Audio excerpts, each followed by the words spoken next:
Up, we meet a Syrian teenager who swam part of the way to Greece and now wants to swim in the Olympics.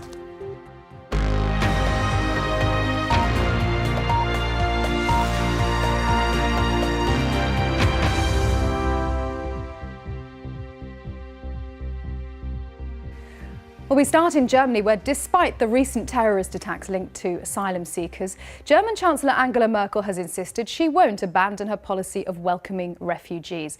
Now, it follows Germany's promise last year to provide shelter to thousands fleeing war in the Middle East. The country has now taken in more than 1 million people.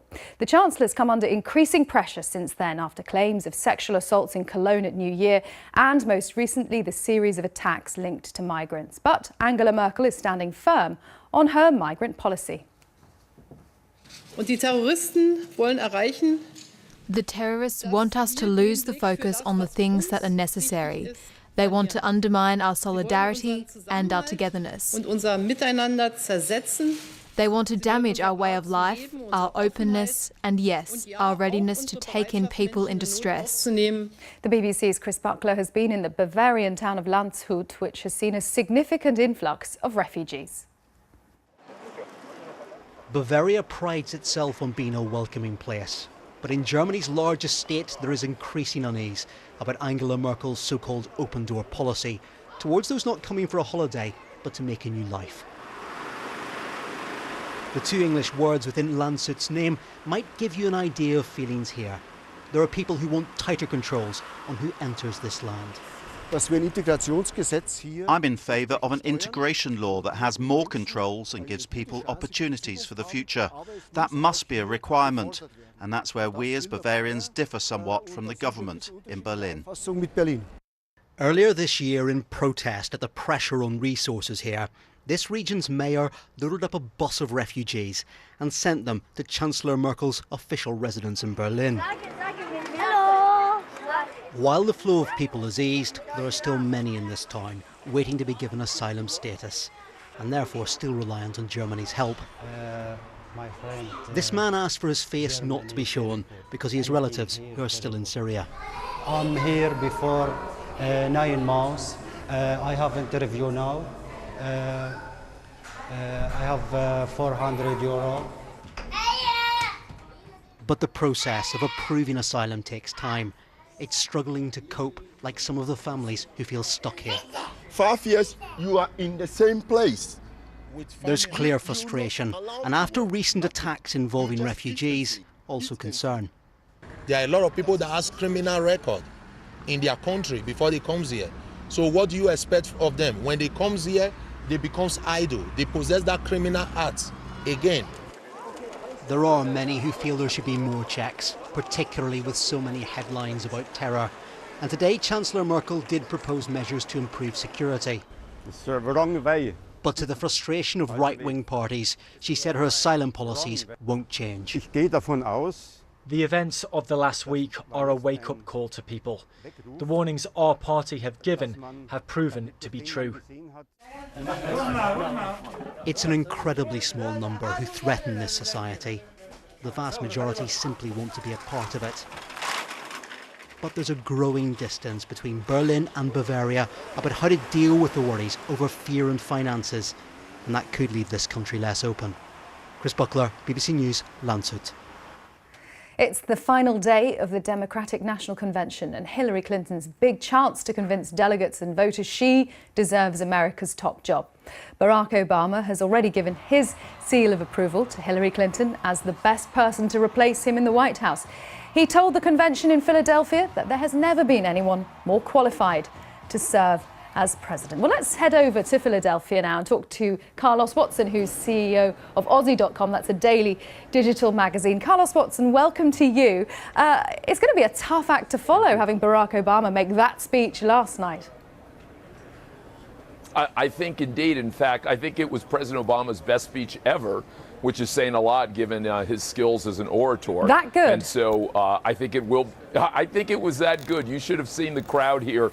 It was quite impressive. I think at one hand he both was able to elevate Secretary Clinton and also I think really painted a picture of Donald Trump that I think could end up being helpful to Clinton as she appeals to independents in particular and maybe even disaffected Republicans. Right, yes. What exactly is she going to have to sell tonight? What's she going to focus on? What are her selling points? You know, I think she also has a very similar job in some ways, in which I think, again, as many of the speakers have done, she's got to go after Donald Trump head on, and whether she calls him a demagogue or says he has no clue or says he's not very conservative, I think she's got to do that. But I think the other important piece is a vision, or as George H.W. Bush once called it, the vision thing. And I think laying it out in a crisp and compelling way, an affirmative agenda for what 8 years of a Clinton presidency or two-term presidency would mean, I think is going to be really critical. Give people something to hold on to. I think we'll also get a little more biography, although she may allow her daughter, along with her husband a couple nights ago, to do the bulk of that. That's interesting. And bringing in the rest of the family, we saw that at the Republican convention as well. How effective a tactic is that, do you think? You know, I think it certainly was helpful, apparently, in the polls for Donald Trump.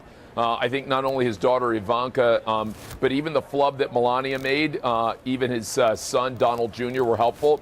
So I think there's no doubt that family can help contextualize someone here. And for Secretary Clinton, I think as important as the people who are speaking, maybe the most important family member, someone who's no longer with us, is her mother. I think her mother is so much of the reason that she's been so involved in politics. It's been a guiding light for her.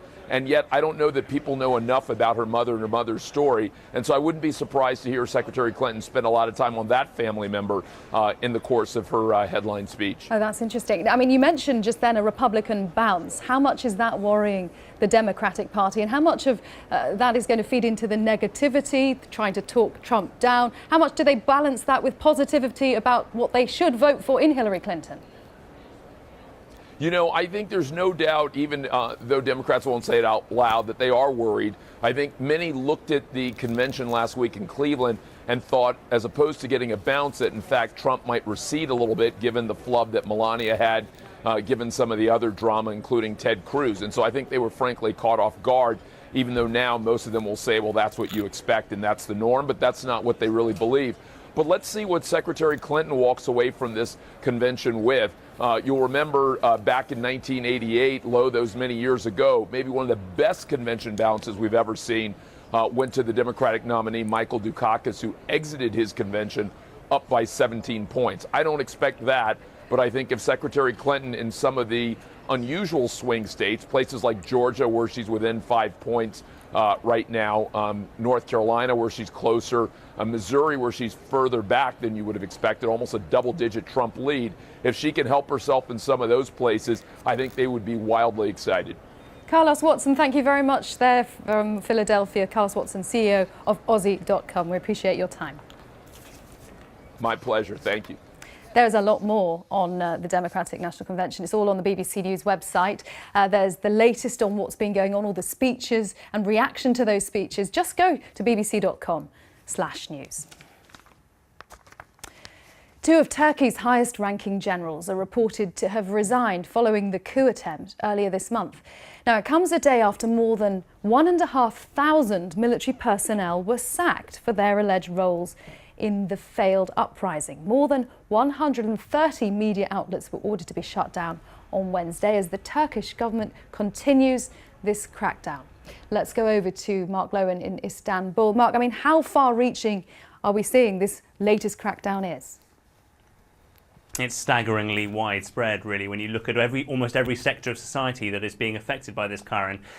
From media, as you say, 131 media outlets will be closed down, to the military. Almost half the generals and admirals in the country have been discharged. To the police, the judiciary, civil society, NGOs, even Turkish Airlines, 250 cabin crew dismissed. All of these people, tens of thousands now, either detained, dismissed or suspended, suspected of either backing the coup or backing the alleged mastermind, Fethullah Gulen, this Islamic cleric who has been living in self-imposed exile in the US since 1999. He denies any complicity, any involvement at all in this coup, but this is clearly showing that the government is trying to root out what it calls a virus. And really, the Gulenist influence, the movement of him and his followers that have spread through to almost every part of society, is very, very well known here. It has kind of spread its tentacles very much throughout Turkish society. The movement says that it is a peaceful interfaith movement, but the critics and the government say that this is a dangerous sect, a dangerous cult that needs to be rooted out. So many dismissals and detentions, Mark, that you mentioned. I mean, one wonders how much further might President Erdogan be prepared to go? Well, reports tonight, Karen, that he wants to bring the military and the intelligence under his direct control, under the control of the presidency, moving from the prime ministry to the presidency. That would certainly enhance his control and command on the country, and it has long been his aim to create a sort of executive presidency here, a much more powerful presidency. But that would require constitutional amendment, so it would need to go to Parliament and have the support of the opposition parties as well. The government insists that the operation is only against those who have proven connections to the coup attempt 2 weeks ago.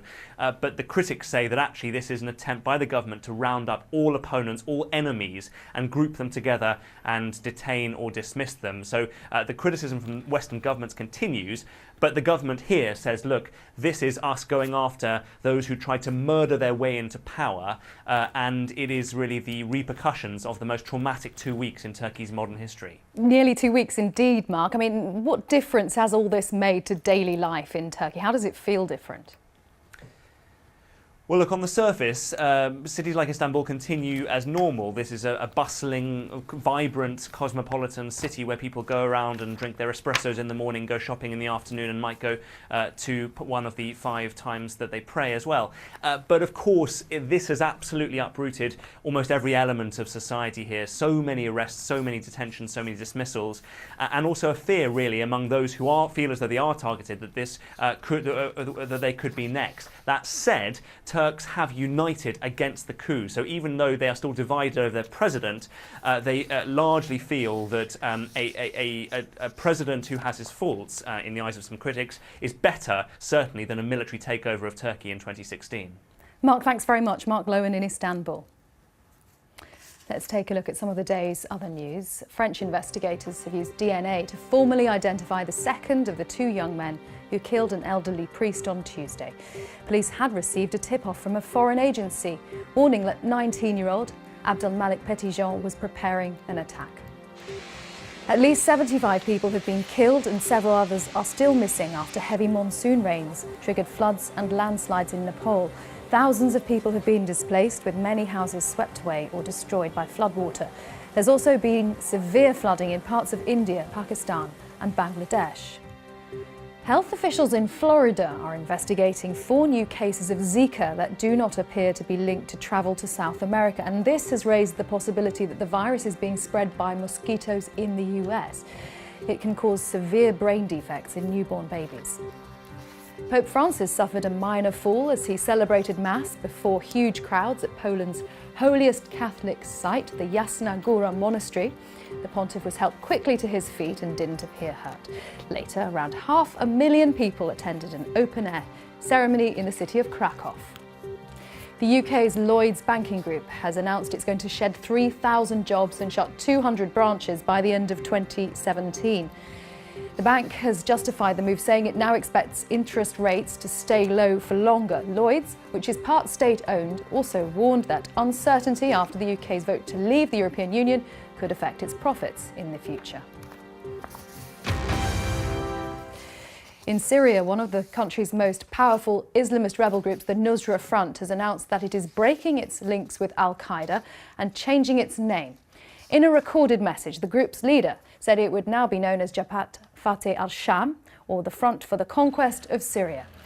It's understood the group hopes to form closer alliances with other Islamist organisations fighting in Syria. Analysts say the Nusra Front decided to rebrand itself after the US and Russia stepped up their military efforts against the group. Scientists have discovered a new type of antibiotic, literally under their noses. It's found inside the human nose, potentially useful against harmful bacteria, including the superbug MRSA. New antibiotics are urgently needed to battle drug-resistant infections, and scientists say the human body could be an untapped source of new discoveries. Our science editor David Schuckman has the story. Over billions of years, bacteria have kept evolving, and recently some have adapted to resist antibiotics. They've become virtually unstoppable, and the infections they cause can be fatal. A life-saving drug which has revolutionized medical science. Penicillin was the first antibiotic, an invention that saved millions of lives. But since then, researchers struggled to come up with new weapons against the most dangerous bacteria. Until now. It is very significant because when we've been looking for antibiotics in the past, we've either been trying to make these in the laboratory using chemistry, or we've gone out into the environment, particularly and looked for organisms in the soil. So this is really the first report, or one of the early reports, of finding antibiotics actually in our bodies. Superbugs that can't be defeated by antibiotics are a growing threat, so this discovery could in future prove life-saving. It starts, rather bizarrely, inside the nose. Now, this isn't a pleasant thought, but lots of different bacteria exist up there. And in fact, they compete. One of them can cause MRSA.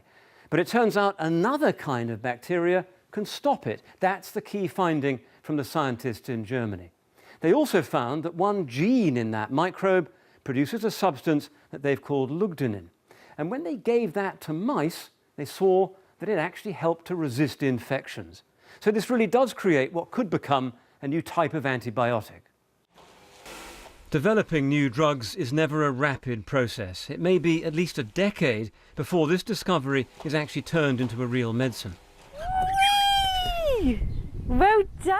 But for Emily Morris, help can't come soon enough. She's well now, but keeps getting serious infections that put her in hospital, and options are running out. There will be a time, and I am expecting the time for when they say that you can't treat this one, and that's what happens then, really. So that's why me and my family are really worried. But yeah, hopefully the new technologies and things like that will look at more positive things. The real surprise is where this new antibiotic has been found. Until now, no one thought the human nose would be harbouring useful bacteria that could defeat the dangerous ones. But given the emerging threat of superbugs, all that matters is that we find something that does beat them. David Schuckman, BBC News. A year ago, the Dominican Republic passed a controversial law over the deportation of undocumented Haitians and their families. More than 100,000 people have either been forcibly removed or returned voluntarily from the country, including many who were born in the Dominican Republic itself and have spent months living in refugee camps along the border in harrowing conditions. Will Grant visited one of the camps. Weekly Mass at Parc Cador is a simple affair. A handful of migrants make up the congregation, celebrating their faith and giving thanks. But when you look around the refugee camp, it seems they have little to be thankful for. This is one of the poorest places in Latin America. At the height of the crisis a year ago, Parc Cador was home to thousands of Haitian refugees who'd returned from the Dominican Republic, both voluntarily and by force. Today, hundreds of families still remain here, trapped in legal and social limbo. Soanicie Gilles and his family lived in the Dominican Republic for 22 years and considered it home. 2 of his children were left behind when he was deported last year, and now even the youngest must pitch in for their survival in the camp. The only way to survive is by cutting down trees on the other side of the border to make charcoal, he says. He then sells the fuel to traders for a couple of dollars to buy food. This is the world's forgotten migrant crisis. Many of the Haitians who were forced back here under the new policy say they or their children were actually born on the other side of the border. And they say the NGOs who turned out in their droves after the 2010 earthquake today are nowhere to be seen. The one local figure taking a lead in helping the returnees is the parish priest. Father Luc Leond has distributed food provided by the International Organization for Migration and helped rehouse some of the families. This is a racist policy promoted by powerful men in Santo Domingo, and rarely do powerful men work for the interests of the poor. In the capital, Port-au-Prince, the political situation is uncertain. Fresh elections are due in October, but in the meantime, the interim leadership have no solutions to the refugee crisis.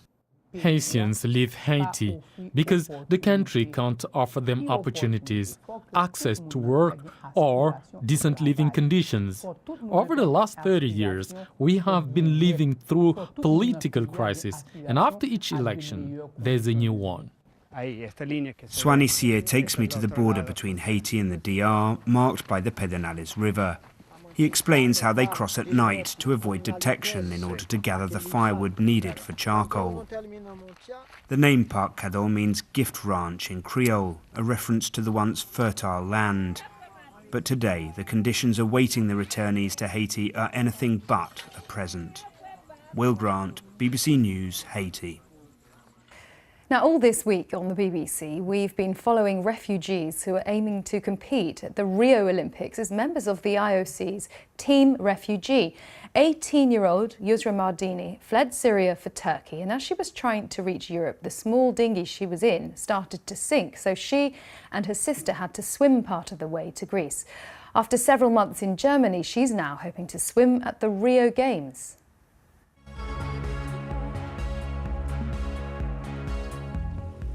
When you are in the water, you don't think about anything. You just through all your problems or everything that's happening over the water, you know, and it's a completely different world to me. Sometimes the water was cold, or we didn't have anything to warm it up, or there was a bombing or something like that, or the streets are like dangerous, so sometimes we couldn't train.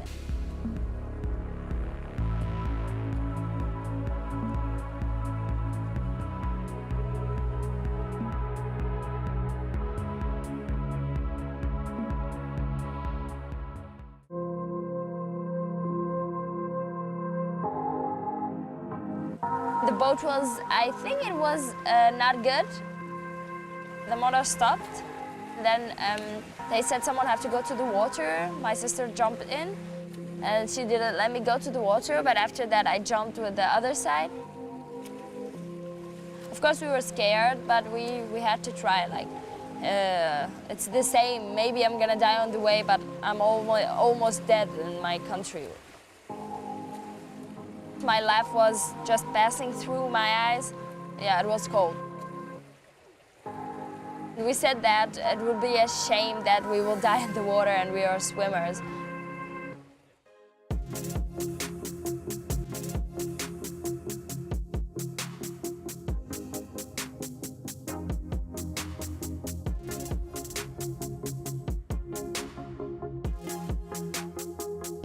In the camp, there was a really nice man who was translator. He's from Egypt, actually. I told him that I'm a swimmer, I did that, I went there. And he was like, really? You will be a good swimmer? And I was like, yeah, I swear, just find me a club. And then he found us a club, and then we came here, they saw our technique, and it was good. So they accepted us.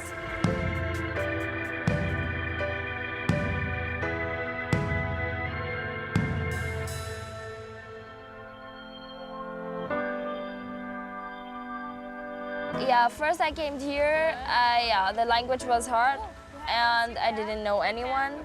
Yeah, after that I learned people slowly. You look much more nice than me. For the short time she's learning German, she's quite good. Sometimes it's hard for her to pronounce like some words, but Schlüsselstraße.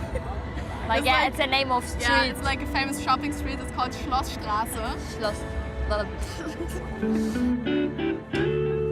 I have friends, my school, I'm going out, I have my family too. Yeah, it's going back, but it will never be like my home country, but it's amazing too.